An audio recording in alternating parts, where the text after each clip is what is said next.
Hi friends, இன்றைக்கி ரொம்ப டேஸ்டியான மசாலா எக் ரவா உப்புமா பண்ணுறது எப்படின்னு பார்க்கலாம்.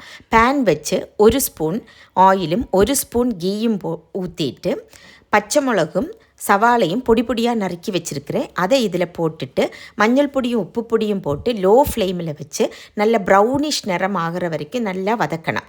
എന്നിട്ട് இஞ்சி வெளுத்துள்ளி பேஸ்ட்டு போட்டு அதோட பச்சை வாசனை போகிற வரைக்கும் நல்லா வதக்கிட்டு சில்லி பவுடரும் கரம் மசாலாவும் போட்டுட்டு அதையும் ஒன்று வதக்கிட்டு டொமேட்டோ ஒரெண்ணம் நல்ல பொடி பொடியாக நறுக்கி வச்சுருக்கிறேன்.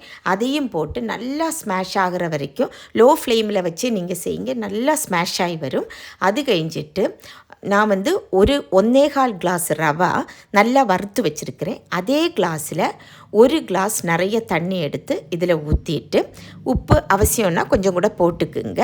அது நல்லா திளச்சி வரும்போது இந்த ரவையை கொஞ்சம் கொஞ்சமாக போட்டு அதில் எல்லாம் மிக்ஸ் பண்ணி வச்சுட்டு மூடி போட்டு லோ ஃப்ளேமில் வச்சுருங்க.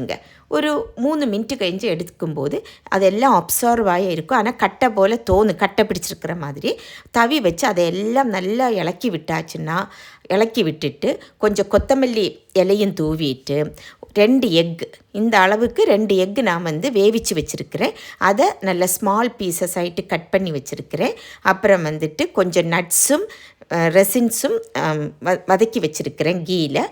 அதையும் போட்டு இதையும் இந்த எக்கையும் போட்டு நல்லா மிக்ஸ் பண்ணி வச்சாச்சுன்னா சூப்பர் டேஸ்டியான மசாலா எக் ரவா உப்புமா ரெடி ஆயிரும். இது பிரேக்ஃபாஸ்ட்டுக்கும் பண்ணலாம், டின்னருக்கும் பண்ணலாம். சூப்பராக இருக்கும். நீங்கள் கண்டிப்பாக செஞ்சு பார்த்து அதோட ஒப்பீனியனை கமெண்ட் பண்ணுங்கள். தேங்க்ஸ் ஃபார் வாட்சிங்.